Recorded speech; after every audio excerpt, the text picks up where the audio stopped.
Hi, everybody. I am Rick DiClemente. This is Astrology Unplugged. Nice to have you with us tonight. Tonight's a very special evening, and next week ought to be too.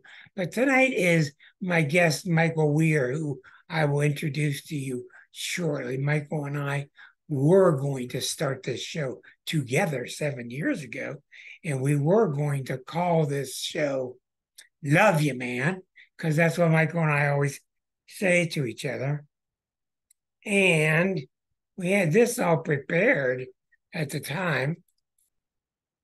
How can one clinical hypnotherapist and one intuitive astrologer possibly show more irreverence towards the New Age movement? Welcome to Love You Man, because it is all about you. Yeah. See, you get the point? You get the point. It's all about you. But anyhow, things went awry, and I said I'm going my own way for 7 years. So who knows what this means? Anyhow, Michael is a very good friend of mine. I will go ahead and introduce him to you. Michael is a therapist, a hypnotist, a regressionist here in the Pittsburgh area, and I've known him for about 20 years. And we just have so much in common. And Michael is just outrageous. And another thing we did in the very beginning is Michael was helping me with a group. We were starting a Course in Miracles group, and Michael is an expert on that too. He just knows a lot of things about a lot of stuff. Hello, Michael. Turn your mic on. That'll help. That'll really help. There. Hello. Hello. Yeah, I had to turn everybody off. I'm sorry. It's nice to have you with us again. I love you, brother. Love you too. And this is Love You Man, and this is your part three. Michael and I got to talking with Peggy a couple weeks ago, and Peggy knows Michael, and Peggy has been working on some of these different energy machines called the Rife. Yes. Okay. They're similar to a Healy, only about 400 times bigger. And they're very strong and they're very expensive. And they have a lot to do with healing whatever you intend to get healed. I'm not going to talk much about it because he's the expert. But he's going to talk some about that. And Michael has taken me on a lot of regressions before, a lot of hypnosis. We live about 30 miles apart. And I'm glad to have you with us. Thank you so much, brother. So since you mentioned the Rife machine, it was actually the original Rife machine was invented by Royal Rife back in the 30s. And he was a pathologist. Right.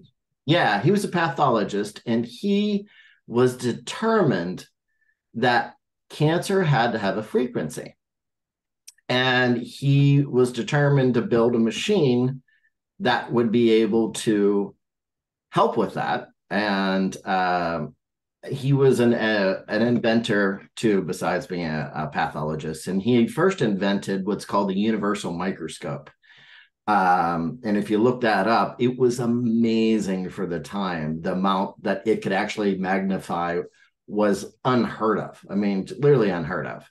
But every time that he would take cancer cells and put them into a normal pH, they would die right away. So he was like, I don't know what's going on with this. So he worked with other scientists, and he was one of those people that were really generous as far as sharing knowledge goes, which was wonderful. But what he found out through other scientists was when you're trying to view cancer, you have to put it into an acidic pH, because that can't be normal and it can't be alkaline, because cancer can't survive in it, which is important to know for us as far as diet goes, as far as learning what is our current pH. You can actually get pH test strips and find out where your pH is at. And a lot of people that do that on a regular basis, they can keep themselves in better health if we find out that we're going more towards acidic, because that environment not healthy. That's where disease. Wait. I've always understood that alkaline was better for you. Yes, alkaline is better for you, but when if we're showing up acidic, that's bad. So that means we need to adjust our diet. And like if I'm eating tons and tons and tons of red meat and I'm not balancing that with any alkaline foods, I can throw my diet into being acidic real easy. But I can't tell unless I'm doing test strips, because that's the only way I know of to, unless you go to the doctors. But it's expensive to go every week to go, yeah, I'm here again to find out what my pH is. But anyways, that's one important part of health is learning where that's at. But Royal Rife eventually invented this Rife machine.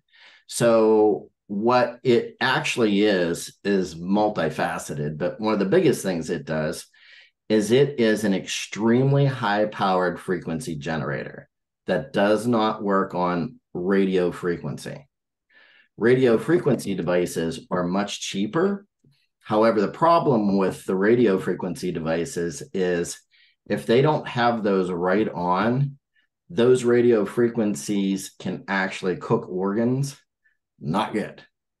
Where that true Rife machine, it's way more expensive, the one that I have. But however, all my friends that do have it and all the clients that over the years that have bought them, they realize part of the extra cost for that is the fact that it is run off of a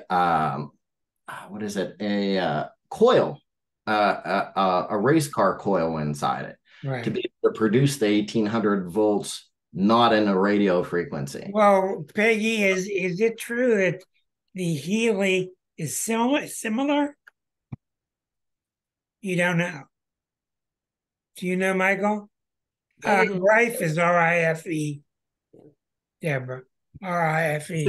Similar to, I don't understand the question. Similar to what? It's similar to the same mechanics of how this Healy works.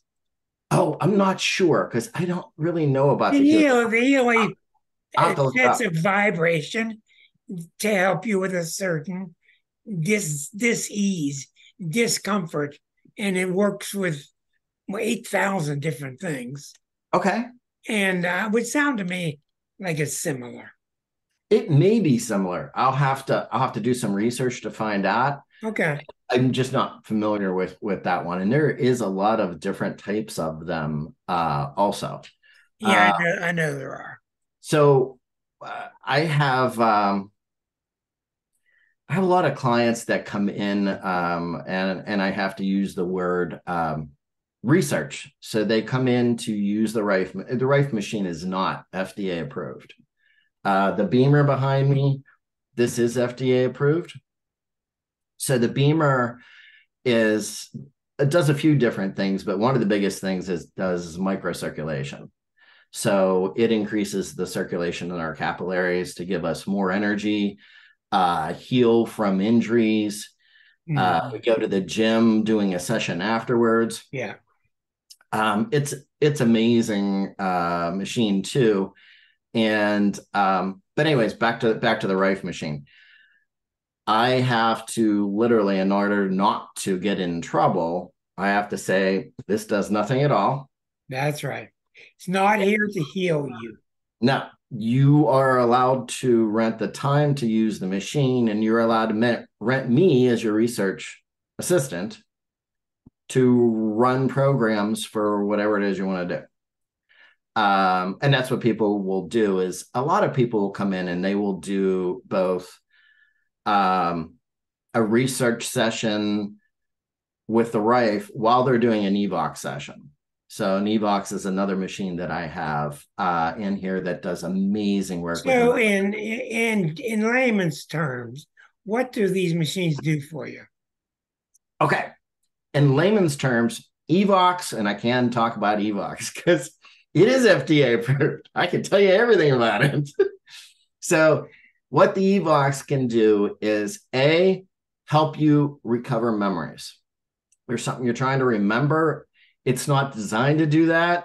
However, when people come in and they've had problems because they had problems surrendering to be able to do hypnotherapy, but yet they needed to go back and say, remember their childhood, remember something that happened. Or just like the one lady years ago needed to remember her entire childhood. She didn't remember age 6, or is it 16 now? 17, age 17 back, no memories.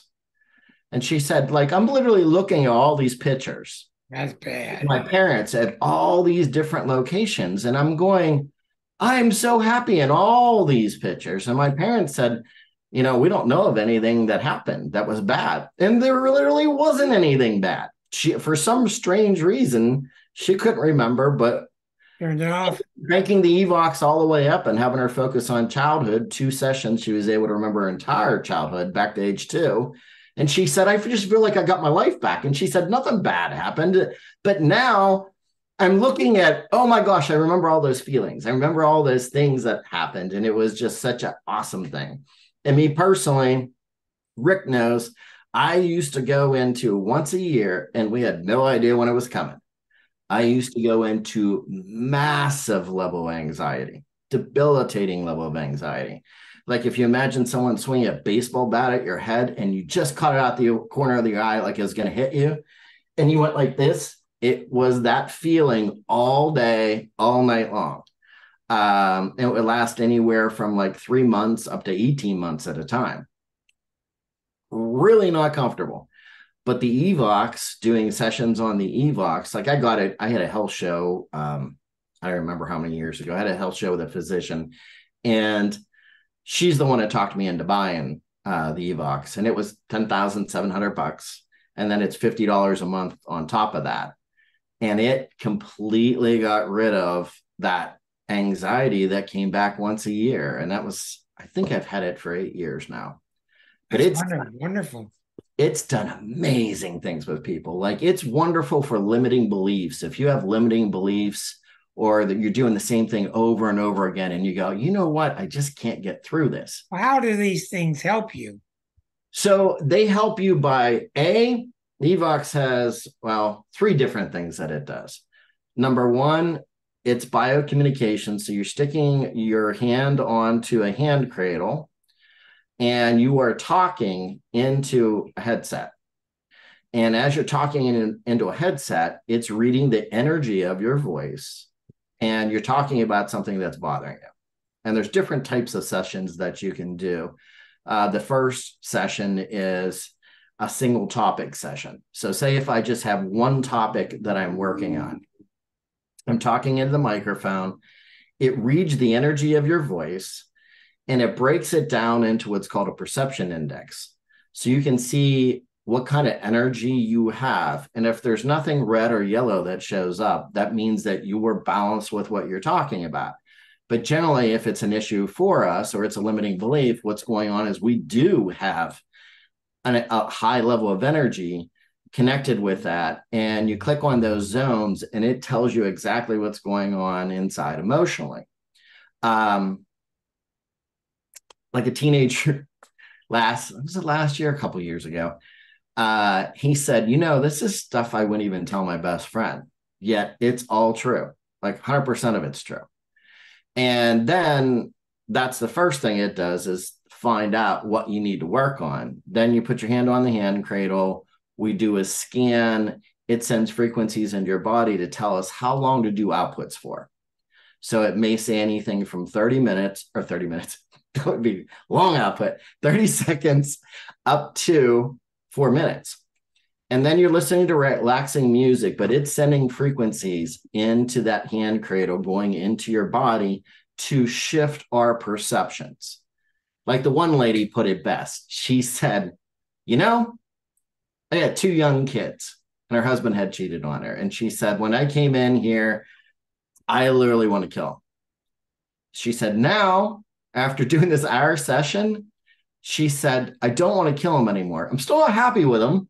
However, after just one session, I don't want to kill him though. And she said, That's positive brainwashing. That's what it is. It's positive brainwashing. And I was like, well, I never really thought of it like that, but yeah, it is. It truly is. It's Well, amazing. well, It's absolutely well, amazing the how thing much it is, helps us to the thing shift is, and make it positive. we could talk forever. I'm sorry, Mhm. about all these machines, Yeah, and yeah, you can give your details later. I want you to give your phone number and email address and sure. website for you.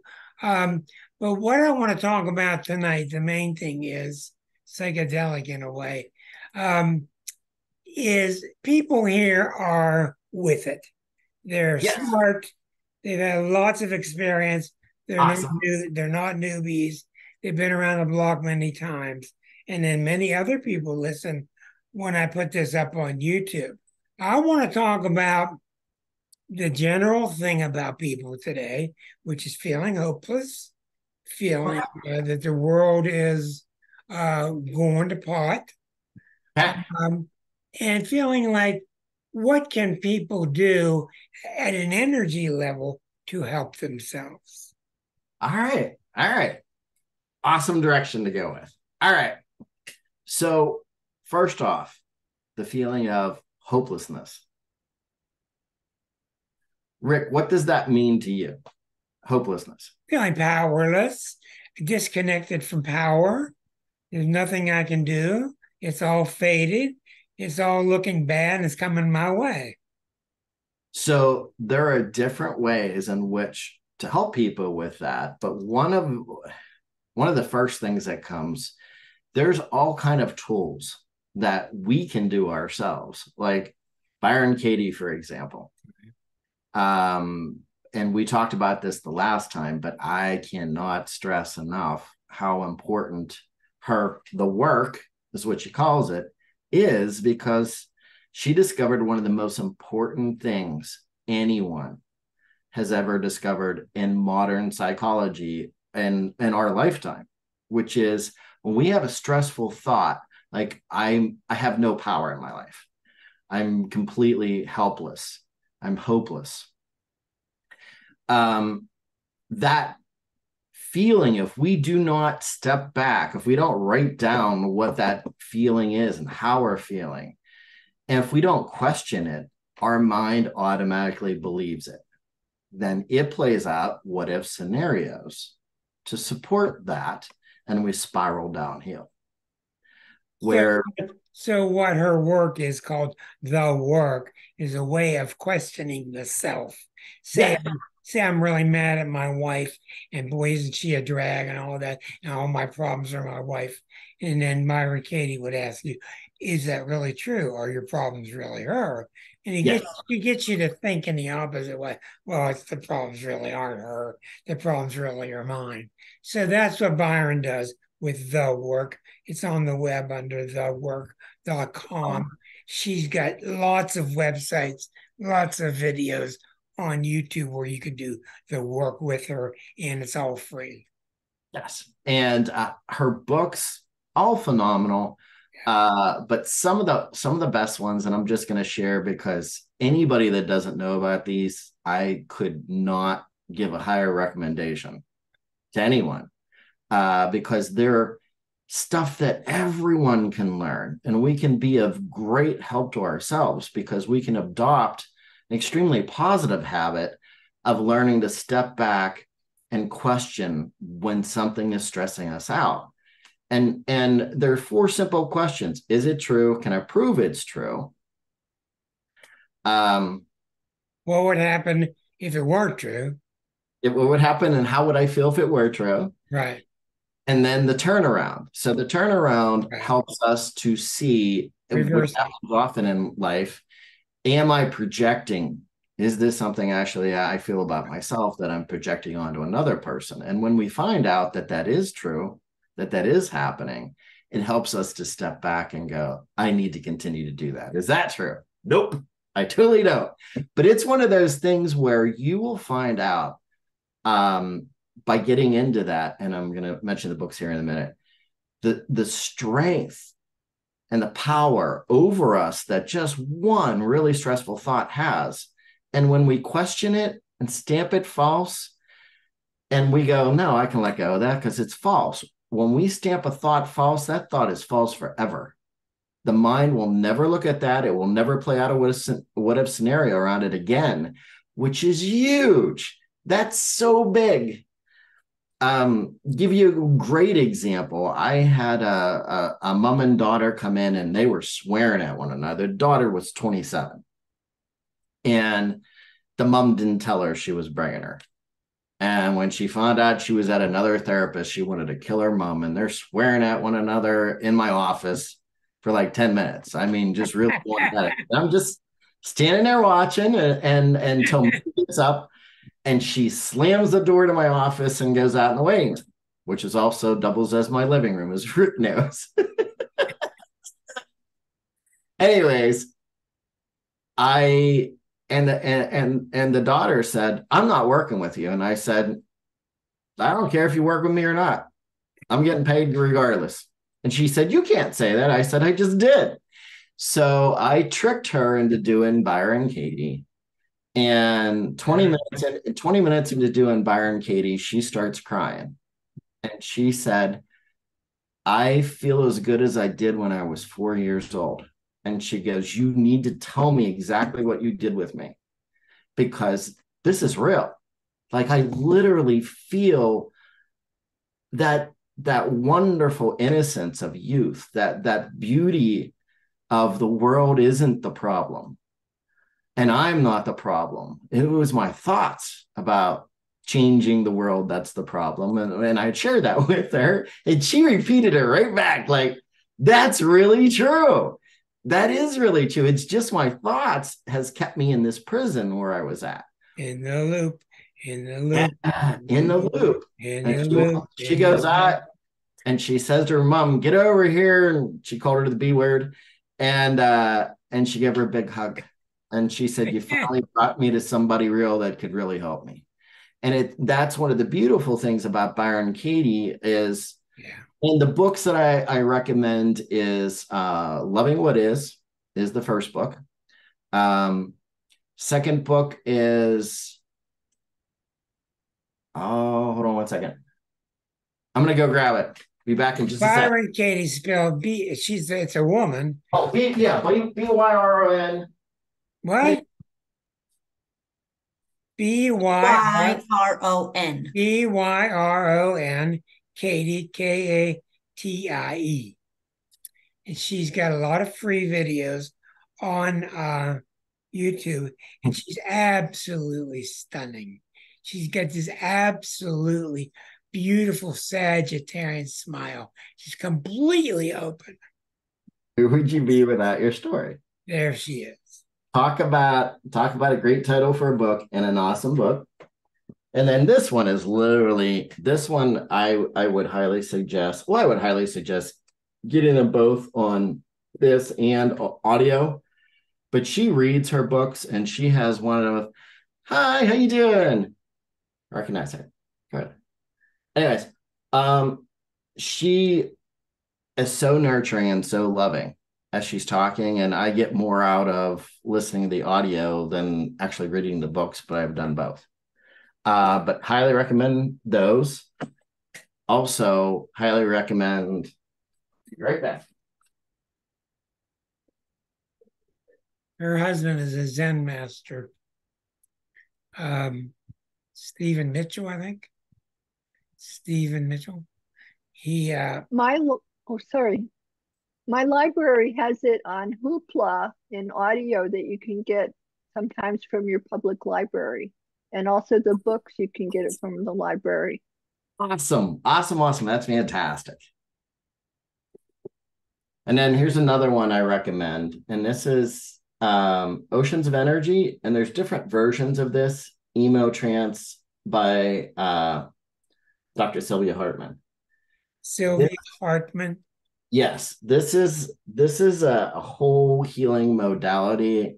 This book, when it came out, I want to say it was around $60, and it's phenomenal, absolutely phenomenal. The things that are in that I've never seen anywhere before, but yet they're true for all of us. And it's phenomenally healing for us to learn the knowledge of that and practice it. because it will help you in daily life to be able to notice when we're judging energy and stopping it, whether we're stopping it outside ourselves because we have a shield up. And when we do that, and we're not allowing the energy to get to us from a person or a group of people, it creates a disconnection and it creates a distrust. And then, but if we let the energy come in and we're judging it, then as we're judging it, it's creating energy disruption in our energy center throughout our body until we work through and release it. And that's another technique that everybody can get the book, read the book, learn it, practice it, and it helps you to find harmony in life. Really does. I mean, just unbelievably phenomenal information. And information, when we really allow ourselves to learn things that have a drastic effect on our lives, but aren't hard to implement, it really leads to happiness in our lives. And with your question, Rick, go back to your original question again, because I'm not getting off topic. Well, I was talking about how you can utilize these energies, these healing techniques, and how you can utilize them for yourself. Yes, absolutely. Instead of a theory, a lot of these people are very hardworking with their spiritual path. Absolutely. And I'm sure they've tried lots of similar things. So if you're someone who... I don't have an answer for that. Is there something else? Siri wants to interrupt the whole time. Oh, God. I didn't say Siri. I know. Alexa's the same way. Now Alexis is yelling at me. When I first got Alexa, I couldn't remember her name for 2 days, so I couldn't use her. Hey, you! I have a friend. I have a dear friend who has been through a lot of physical pain for many, many years. And I dug down one day with him and found out that his father was an alcoholic and beat him all the time. And my friend had this loop running that never stopped, which was, I'm supposed to suffer. I'm supposed to suffer. I mean, all the time. Oh, yeah. And there was no gap for any air to get in or a drink of water. Nothing. That was it. And I watched it just about kill him. Oh, yeah. Just about kill him after many years. And he started to get a handle on it currently. So that's a very good sign. But it's so common. So back to what you originally said, because I remember what it is, which is hopelessness. So here's a couple of other things that can cause that. And one of the things is feeling unworthy. That's the big one. The big one. That's the big one. Holding on to, here's the next one, holding on to a huge sense of guilt that we're walking around with. That's just as big. Just as big. So that's the Course in Miracles. Yeah, here's the fun. It totally is. Here's a fun thing to do is ask yourself, do I carry a daily sense of guilt around with me? And I just started asking that question to bunches of friends, people at parties I was hanging out with, just out of curiosity years ago. And I would say 95% of people said, oh, of course I did. Like it was supposed to be there. That's why next week's show, you want to tune into next week's show called Spiritual Discombobulation. Yes. So one of the big things is when we are subconsciously holding on to a perception of guilt, it is literally no different than if we get caught for doing something wrong, we go to court, we are found guilty. What comes next? Sentencing and punishment. So if we're holding on to guilt internally, Yeah. we will either self-punish ourselves, or we will do things subconsciously, not consciously, but subconsciously, to cause us to get judged by others so that we can live up to that feeling of guilt inside. Because that's where we're part of our identification until we step back once again. And I would ask people over the years, and working with them, and this is something you could do with yourselves, is literally ask, what is it that I've done in my life? And for me, when I'm working with Rick knows this, I tune in when I'm working with someone, and I'm able to know everything that happened with them this lifetime. I get things from past lifetimes, and it tells me where we need to go. However, I look back over a person's lifetime, most of the time, and I always say most of the time, like 98% of the time, they're holding on to a sense of guilt that does not need to be there, because they ain't done crap wrong compared to this sense of guilt they're carrying around with Hey, them. Michael, you've got a person's hand raised. John, I imagine you have a question you need to unmute yourself. Your question, Yeah. go ahead with. Yeah, this has to do with the Course in Miracles, and I just want to ask Rick, not Rick, That one's Michael. Michael. Yeah. So under the Course in Miracles, we're not a body, we're a spirit. Where does energy fit into your understanding of the Course in Miracles? And Jesus' healings, he healed people's minds and then their bodies got better. Well, okay. So Yes. where does energy fit into? Michael's one with the same stuff. Yeah. Oh, yeah. So go ahead, continue. Yeah. What is energy in Course in Miracles thinking? What is energy in Course in Miracles thinking? Okay, great question. All right. Energy itself is that which is timeless and eternal and unchanging. So how can you tell the difference between something that is truly divine? It's timeless, eternal, and unchanging.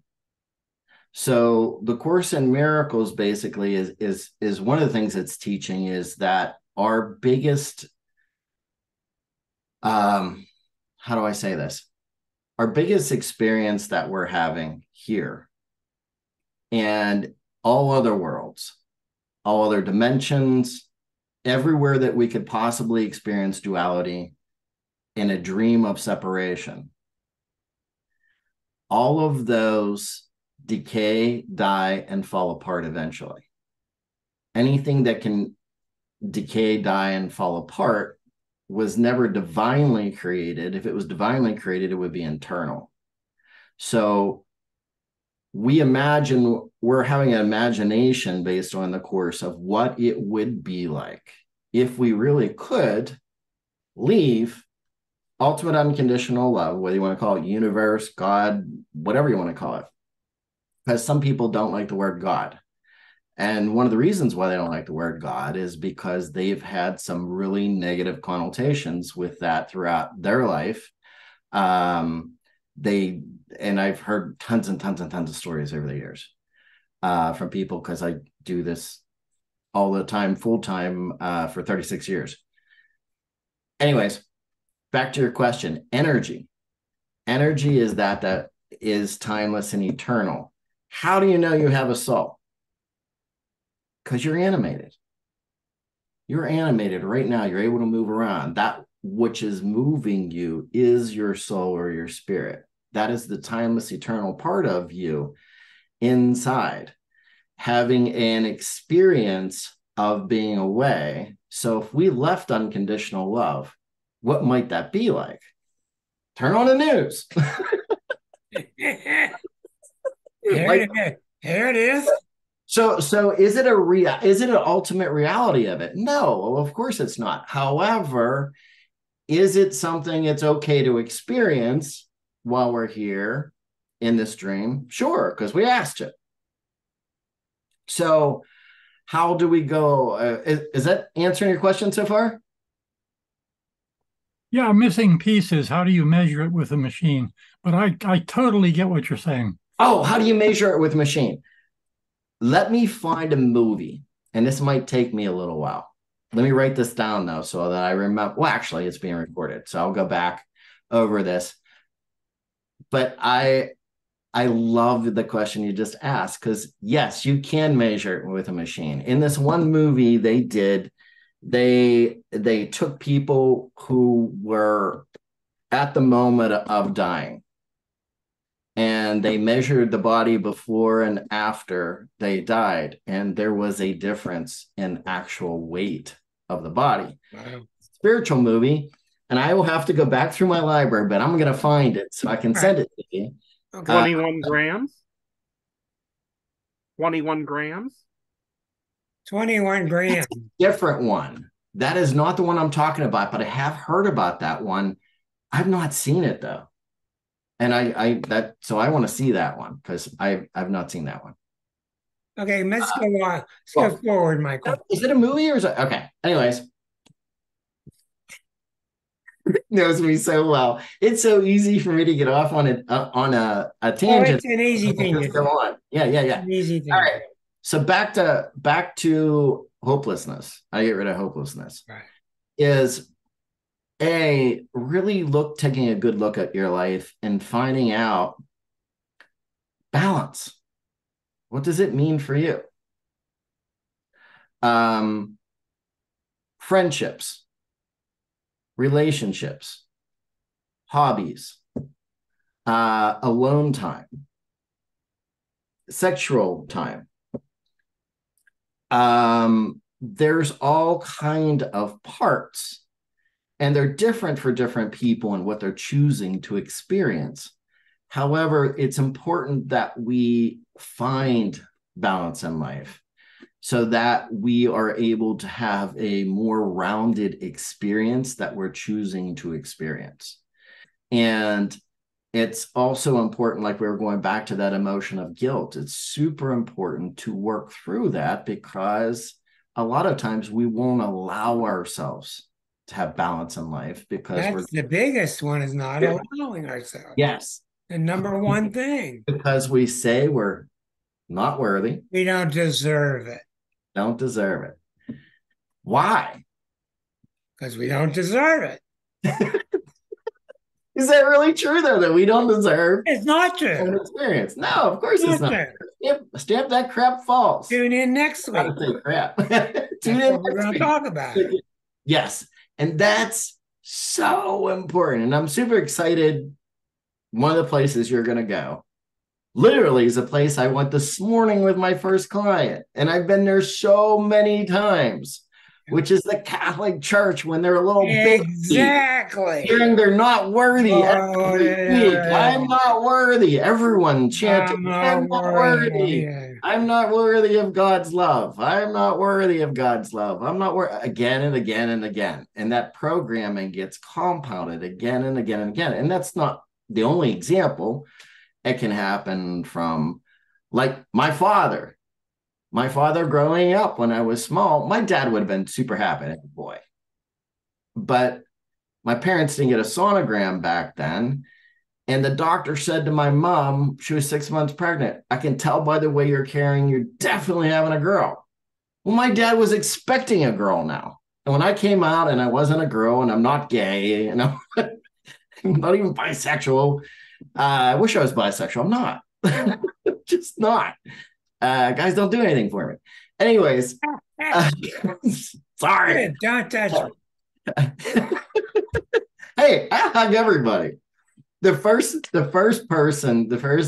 gay man, this was at a club and he was seeing us, that ever said, hey, you're really hot. I was like, dude, no way. Come here, give me a big hug. And I was like, that's awesome. I'm so excited that I want everybody to think I'm hot. I want dogs to look at me and go, I want to hump that leg. So, I think you need to change experience in this illusion. So, all right, whatever we're choosing to experience here, it's important that we ask certain things. Like, number one, am I feeling people's emotions of others? How much am I feeling people's emotions?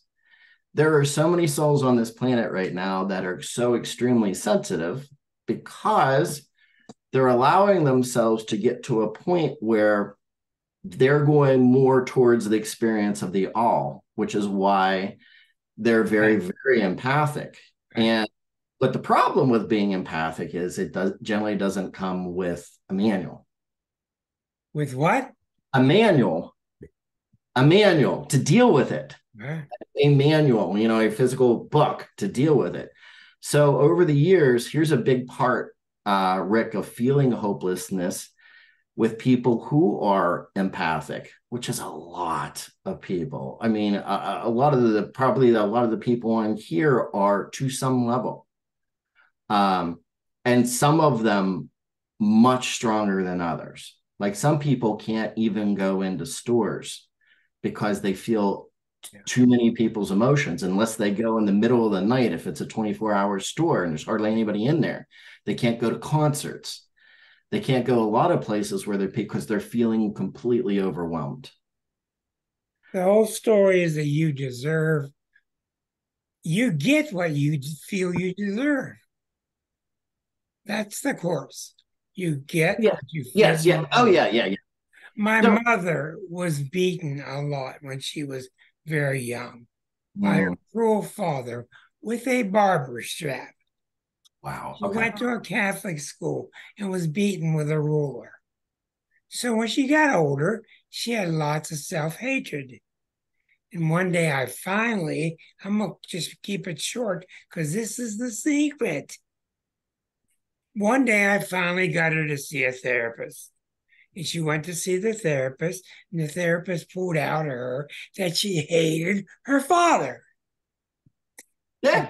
But good little Catholic girls don't hate their father. And she didn't realize that you could hate him and love him at the same time. Yep, absolutely. That's the secret. Absolutely. So she went to bed that night. I was about 14. She went to bed that night, and she slept like a baby. Like she hadn't in years. Love it. And she got up the next day, couldn't have that, can't have that stuff. And she returned back to the guilt and to the poison and to breast cancer and to diabetes, and it finally killed her. Yes. It's the same story. Yes. So instead of realizing she loved him and hated him. Yeah. Oh, yeah. That brings up so many people over the years, working with so many different people.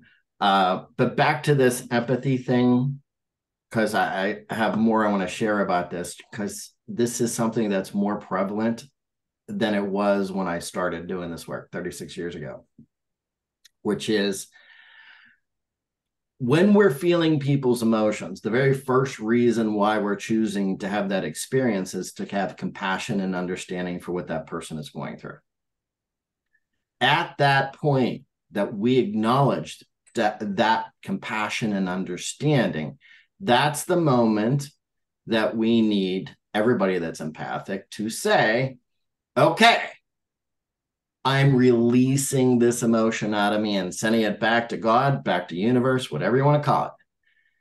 Pull it out of me because it's not mine. I need the emotion out first. Because if we don't do that, which a lot of people don't, they're stuck dealing with that emotion. Then they're asking, why am I feeling this emotion when nothing's going on in my life that represents this emotion? It's because it's not theirs. But if you have it get pulled out, then once it's pulled out, I call it the Holy Spirit. Rick knows that.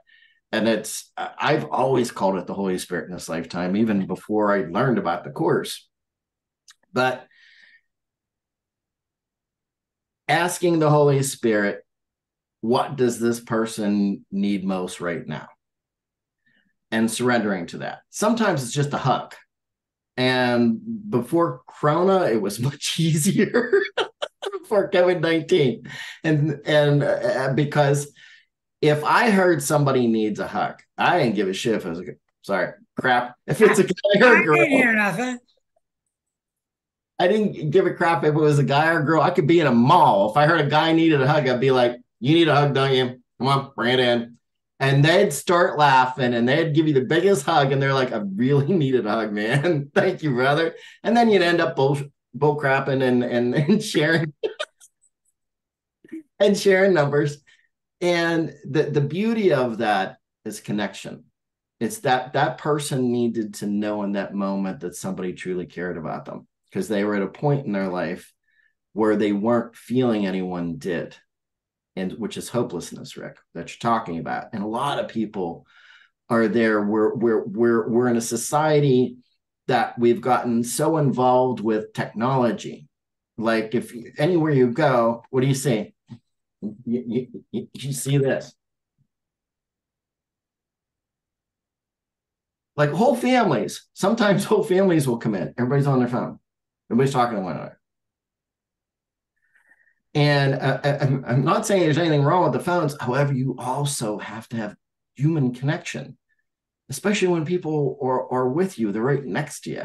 It's super, super important to have that connection and have time that you are sharing on your phones. Well, I think your point is rather well taken in this whole group. We understand this. I'm real concerned about whether people have some time to ask you some questions. When do you think would be a good time to start that? Because I really want them to get things off their chest. And go ahead, hit it. And that, you know what? Let me finish this one real quick though, because there's so many empathic people. Two other quick things about this. Sometimes we are told, us empathic people, that person needs to know about unconditional love. Hold the space of unconditional love. That does not mean that you send that person unconditional love. That's not it. If I send them unconditional love, then they think I'm the source of the unconditional love. And now they think that they need me in order to experience that, which is completely wrong. So what that actually means is hold up a full-length mirror in front of you, focus on the unconditional love inside that person, and allow them to use their free will to determine whether they catch a glimpse of it inside themselves or not, because that's where they need to find it. They need to know they have an eternal supply flowing to them in every single moment of every day. Eternal supply always flowing to them. Every single moment of every day, wake or sleep. And when they find that out, it's huge. I mean, it's tremendously huge. I went round and round with a client yesterday. Does God have your back? Well, sort of. Well, does he have your back? Well, yeah, but no. But yeah, but no. But yeah, but no. And I said, well, you can just continue that on all you want. I understand it, but you need to work with that one. Yeah, but no. Yes. And the big thing is people won't let themselves have a break. Yes, because they're scared. And a lot of them think they're breaking some rule. Not only that, is that rule, that is it actually. That rule is something that's extremely familiar to them. Yeah, they're therefore deadly. Anything that it is correct, you are correct, can be very deadly.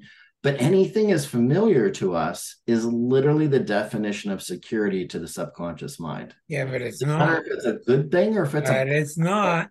No, but you're absolutely right. It's not, which is why we need to take the things in our life that are bad things and start to go to that place of observer and start to observe what's actually happening. Which is what Byron Katie's doing.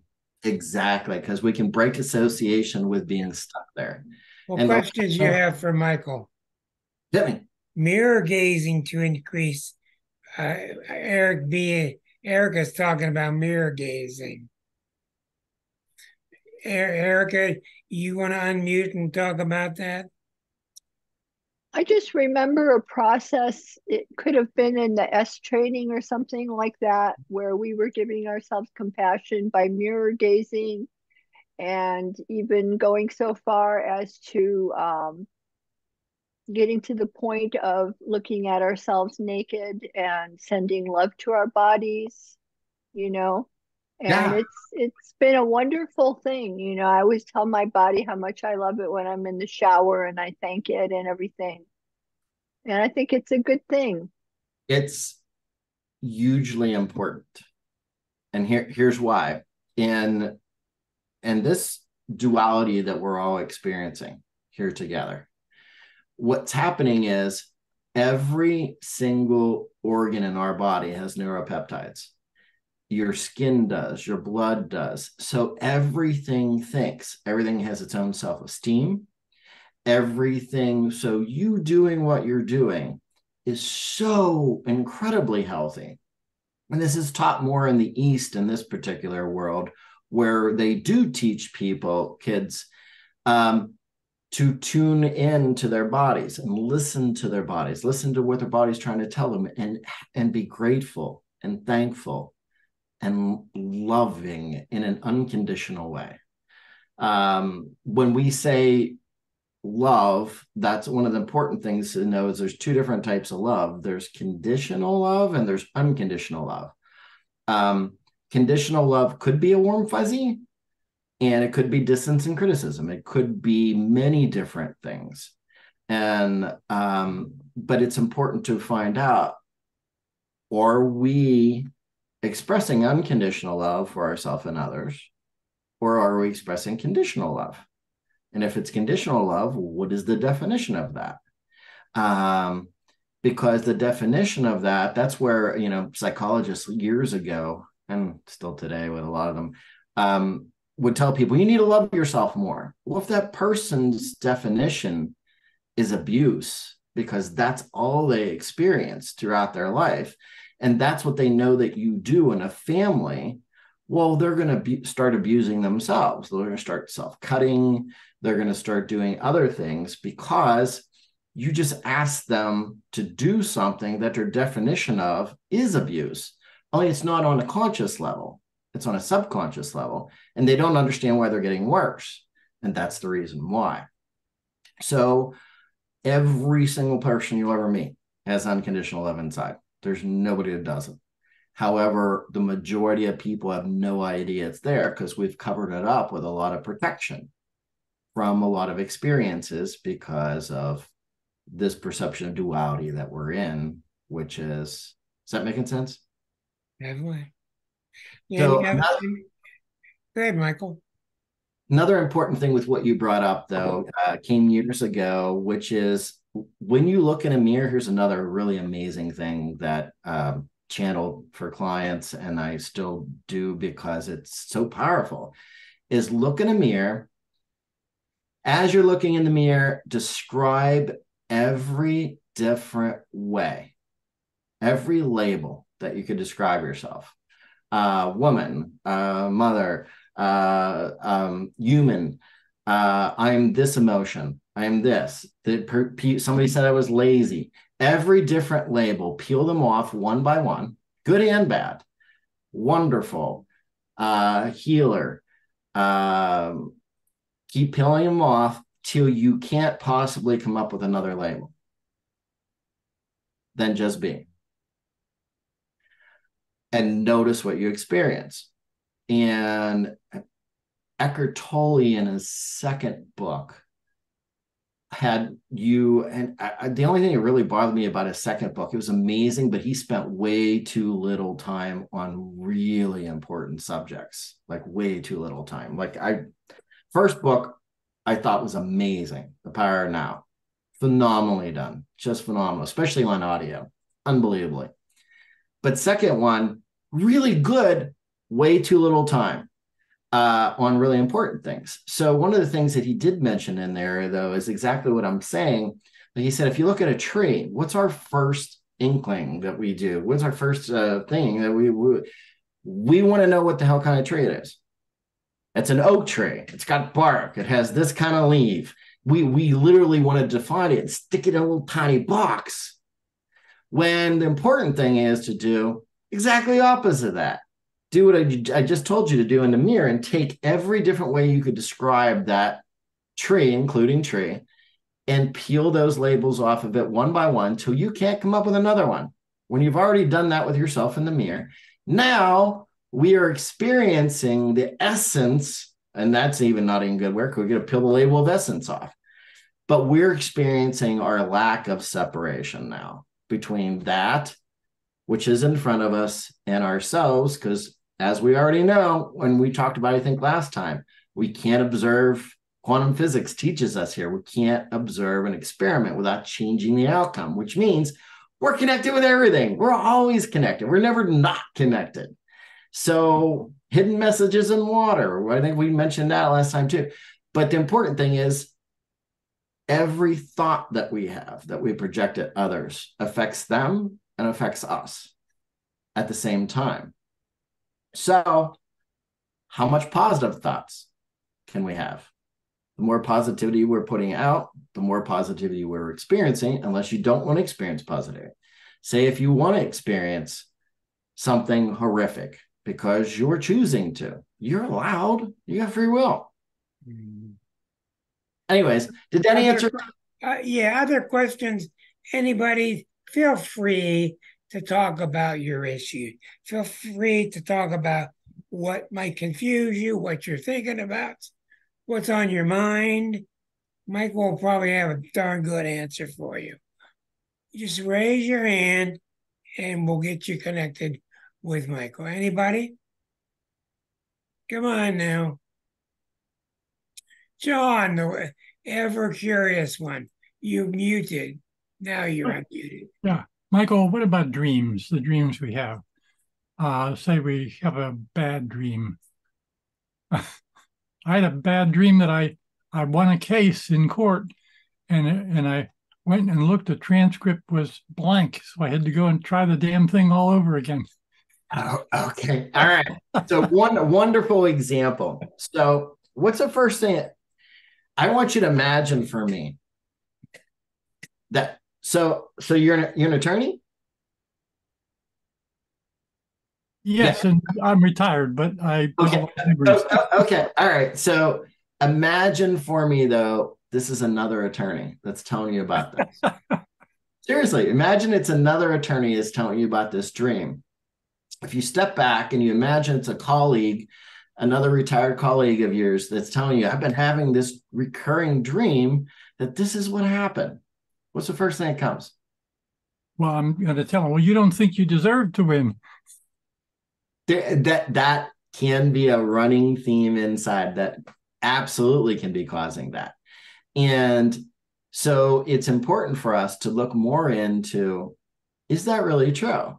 And why am I even feeling that's true? Like, where is that coming from? And getting more to the roots of what that is and writing down more of our stressful thoughts. If you're working with yourself or if you're working with me, basically that can be from earlier in this lifetime. That could be from past lifetimes and this lifetime.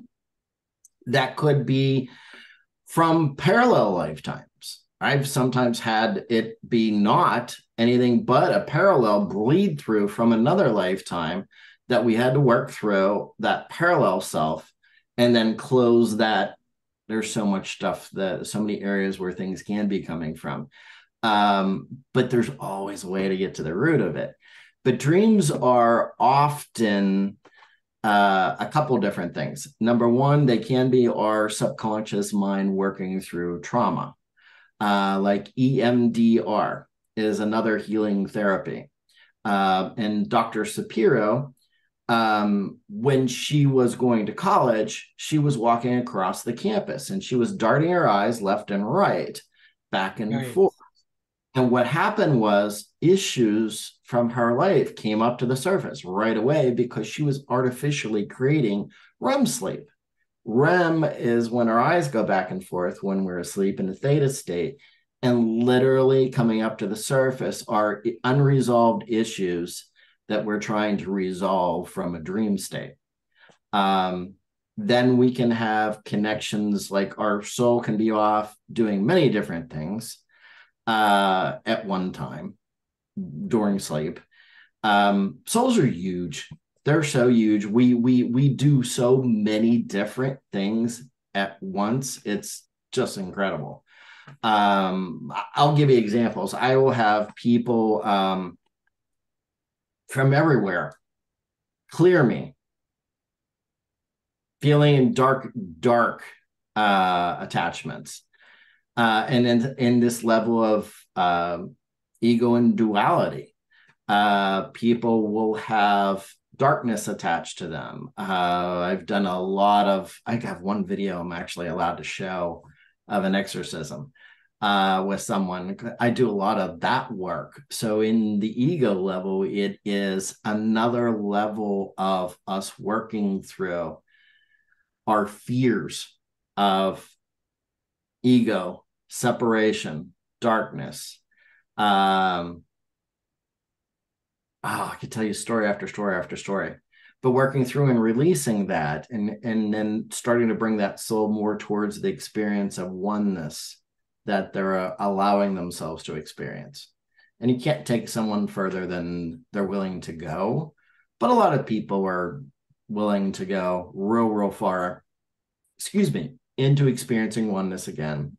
And when they allow themselves to get the whole way into it, they pretty much can really go, oh wow, this really is an illusion. This really is and some of them go, like, I'll never forget the one guy said to me, he goes, there is no way I will ever have any issue again. And he goes, like, I realize there isn't anything here that's actually I have to worry about, like none of it at all, which is just a huge release that he realizes he is an eternal soul. He realizes he is always still at home, safe, never left, just dreaming his way.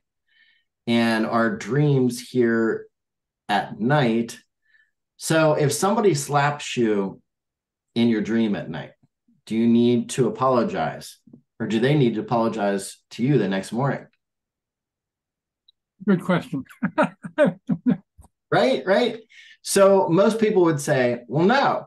Well, during the day is just another level of a dream. It's just another level of a dream where if we really realize I can forgive that person, the Course teaches, I can forgive that person for what they haven't done because they never left God, source, whatever you want to call it. It really doesn't care in the first place. Never left it in the first place.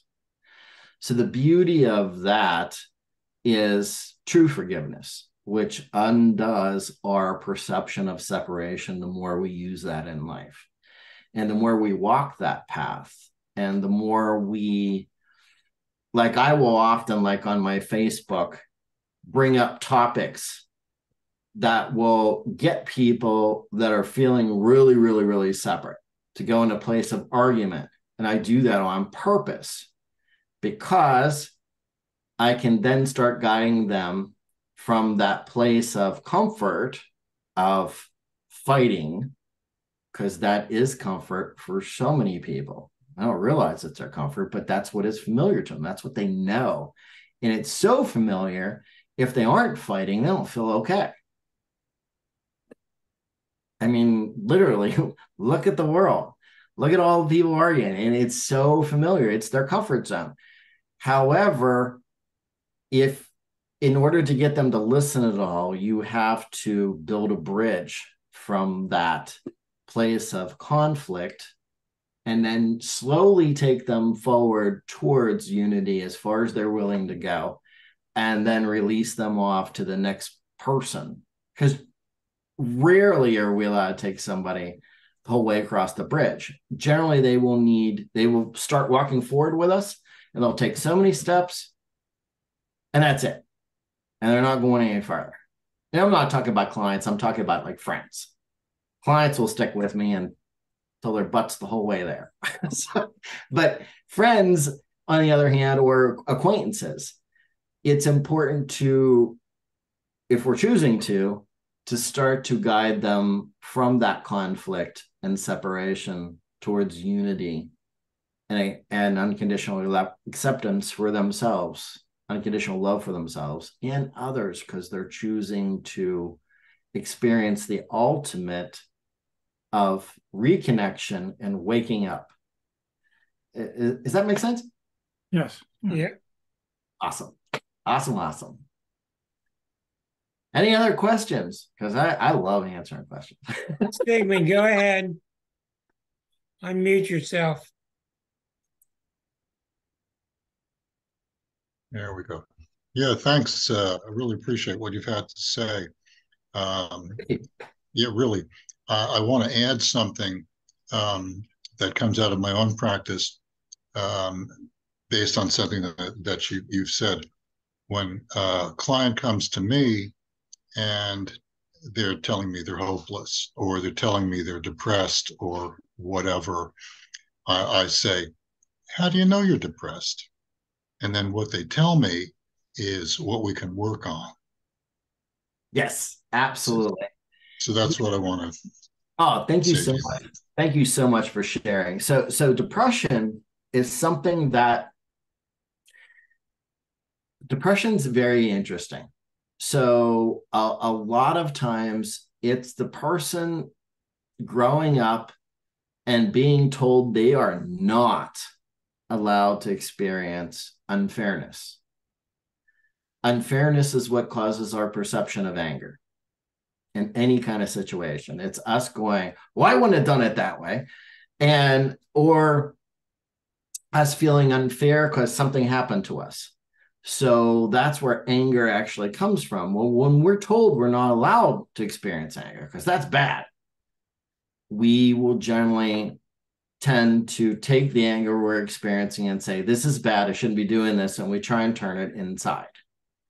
And that turning anger inward leads us down into a level of, Rick brought it up at the beginning of the show, hopelessness. Because it is an anger turned inward. Like sadness, for example, it's important to know where the emotions come from. Sadness comes from our perception of loss. All sadness. It could be loss of a person, it could be loss of a concept, loss of an idea. Like I didn't win a Indian motorcycle that I was in a drawing for on Monday. That's a real life scenario with me. And it wasn't that I really, really wanted that motorcycle. I have a BMW motorcycle that's it's a 2021 and I love it. And I actually got the license plate. Rick knows this. I was so excited because the bike was named, long story short, got it off a friend when it was brand new. He only rode it once around the block and said, no way. That's scary. Don't like it. And just gonna put it away. I ended up buying it off of him, but it was pre-named Raven. And I never asked what that meant, Raven. I actually assumed Raven, like ravens, that kind of raven. And I'm real into Viking,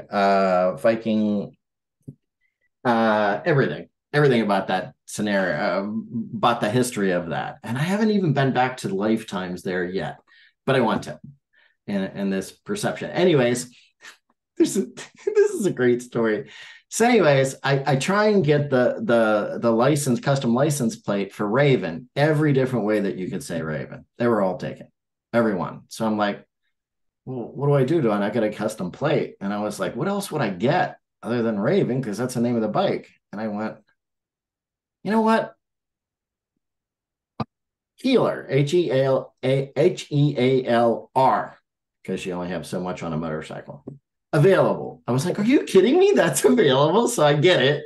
So that's on my bike. I get custom graphics done of a Raven. And my friend says to me, when I showed him, he goes, oh, okay, well, that's nice.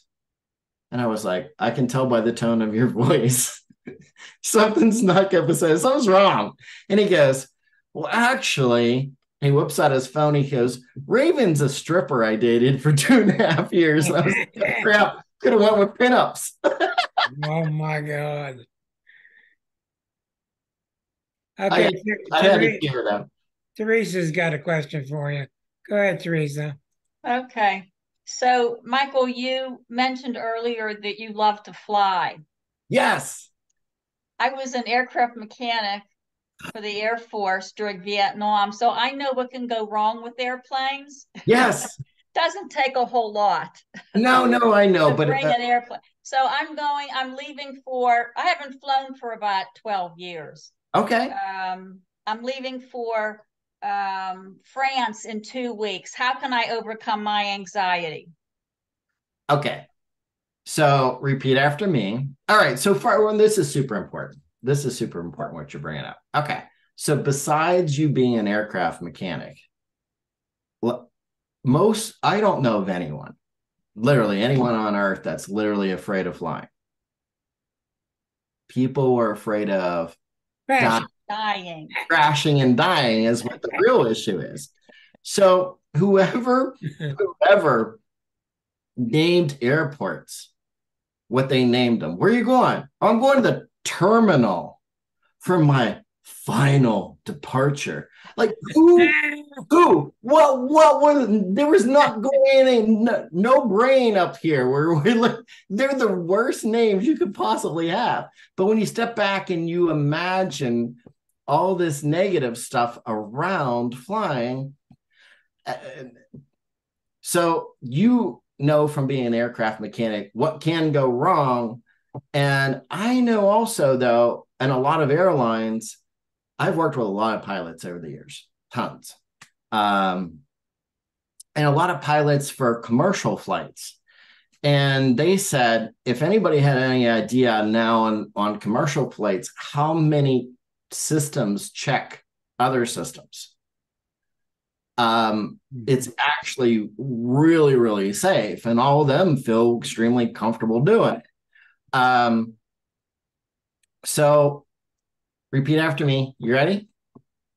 I need to know for sure something's going to go wrong on this flight. To know for sure that something's going to go wrong on one of my 6 flights. On one of my 6 flights. Step back from that thought. Is that really true? Do you really need to know that something's going to go wrong? Do you really need to feel that something's going to go wrong?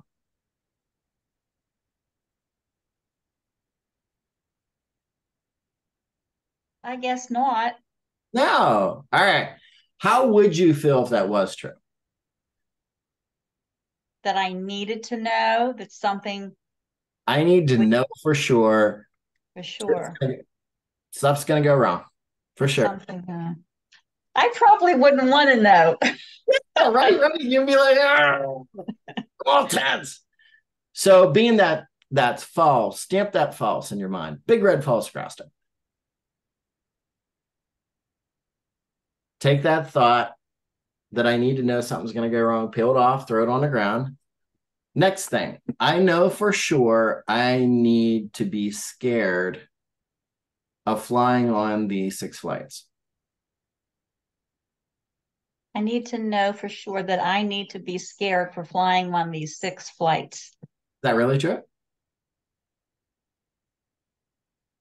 Step back from that thought, turn around, look at it, and observe it. Is that really true that you need to be scared?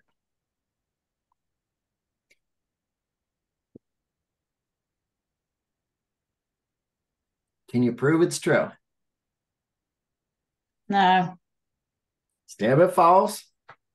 Peel that thought off, crinkle it up, throw it on the ground. I know for sure something bad's going to happen on these 6 flights. Is that really true? I need to know that something bad's going to happen on these. No, I know for sure that something bad's going to happen on these 6 flights.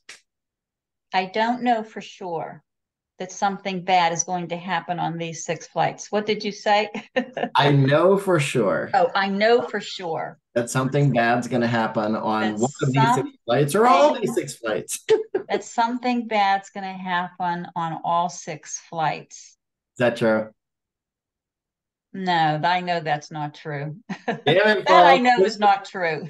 If it false, how would you feel if that was true? Well, you wouldn't go. You'd be too worried to go. But being that's false, peel that thought off, crinkle it up, throw it on the ground. How do you feel without that thought?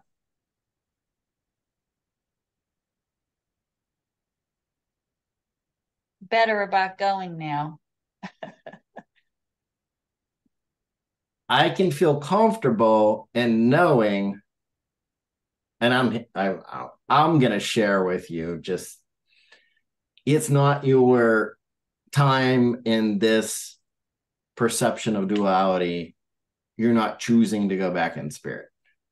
No. So you're safe. Thank you. Being honest. I'll take that. But does that make sense? So that's what we were just doing, is a short version of the Byron Katie, but and also stepping back and looking at the whole experience of this. And just, if you think of a table, what's a table have? A table has legs. And those legs are all part of the table itself, is our issue of fear of something going wrong and me dying, flying. But excuse me, when we work on those different legs, those different thoughts that are causing that, and we one by one question them, stamp them false, now our mind goes, don't need to worry. Now you're going to go on the flight and go, okay, I'm comfortable with it.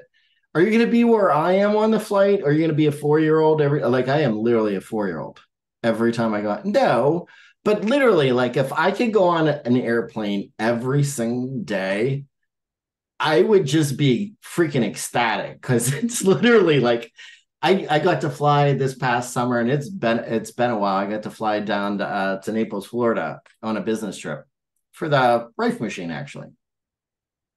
And I was so excited. I actually had a double, I didn't even know they had them. I had a double window seat. And it was just a beautiful day. And I took pictures with my phone at these double windows, and I'm posting them on Facebook. And people are like, that's a double window seat? I said, yeah, I didn't know they had a double window seat. It's so cool. It was all the way in the back. I sat in the back of the plane, which I guess a lot of people said, don't sit in the back of the plane. I will sit anywhere that I can, like, it was, sit wherever you want. And I just kept on walking back. And then I saw that double window seat, and it was the last seat. And I was like, oh, I love it. I love it. It's so awesome. And the whole time I am literally so excited, but not as excited as taking off and landing, because that's when you can actually feel the speed. And I'm a speed junkie. I love speed. I absolutely, absolutely love it. You ought to see his chart. And Yeah, so everybody's welcome to look at my chart. Everyone is welcome. so it's like being in the present moment is Yes. what you're saying too. So, Exactly. thank you for that exercise, though. I appreciate that. I'm going to keep You that definitely in mind. You are so welcome. And there's everything. What's right about you having fun on these 6 flights? What's right about you having fun? What's right about me having fun? On these 6 flights. What's right about it? Probably everything. There you go. Everything's right about it. You got it, girl. Oh, that's my chart. There's your chart. There's the ascendant, and there's the moon, and there's Eris, and there's Uranus and Pluto, and there's the sun. And there's Eris right there at 11, almost precisely on the ascendant. And there's the grand trine, Jupiter to Neptune to Eris, to Chiron. Jupiter to Neptune to Chiron, which is just exceptional. Just an exceptional spiritual statement. And what does it mean?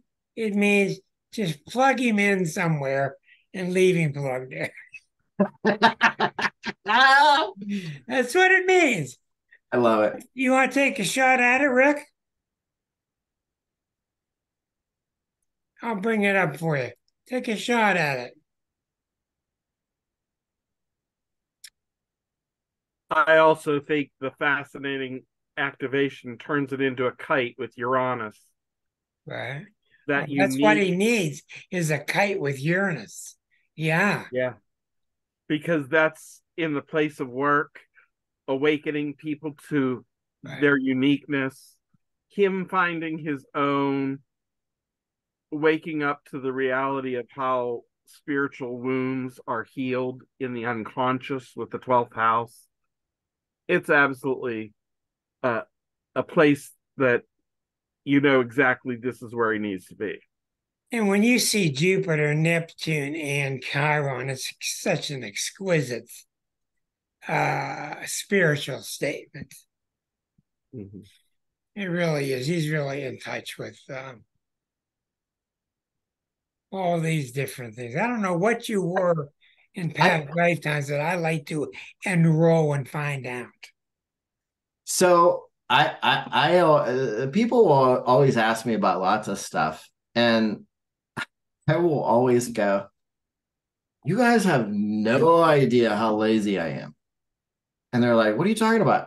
I said, I am literally sitting on a couch with a joint and a really good glass of red wine, and I'm surrendering and allowing the divine to share whatever anyone needs.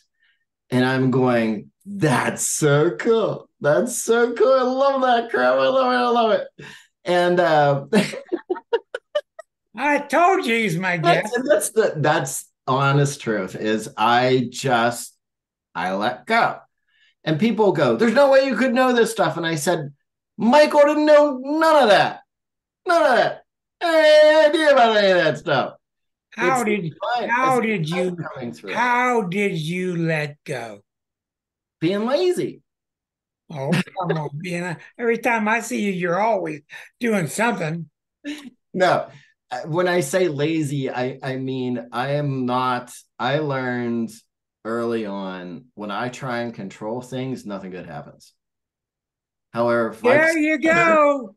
I surrender and I say to the divine, there's the story. Use me to help others, and I just want to observe what's happening. I have no idea what's coming out of my mouth ever. Unless I'm Michael, like if I'm watching a movie with a friend, then I have no idea.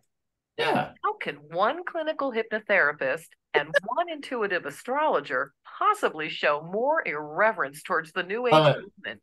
Welcome to Love You, Man, because it is all about you. Thank you, Michael. Thank you for being with us. Hope you join us next week, and you're all.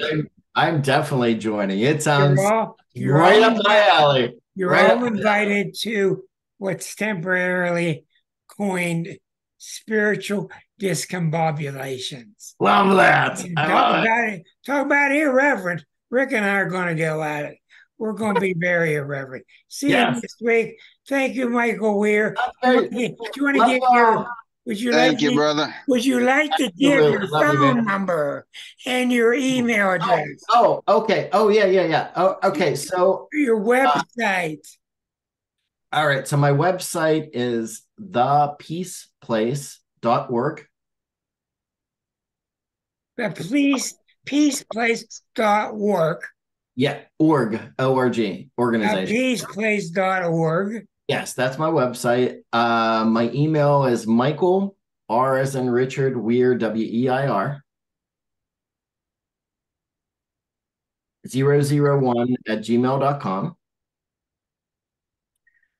And my phone number, which texting me is the best way, 412-716-8894.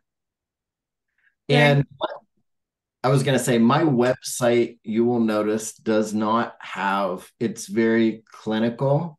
Yeah. Way it's set up, and it is set up clinical on purpose, because I about 2 years ago, I started having many more physicians referring patients for especially severe anxiety, severe depression, chronic pain. So those are some of the areas that are my specialties. And I have got 100% success with anxiety and massive anxiety. So I generally get people where I was with incredible anxiety that can't function. I do work with lots of other things though. And Michael, I know, Michael, is if I got something wrong, I'm going to sick you on it. Okay. Love it, brother. Thank you very much for joining us tonight.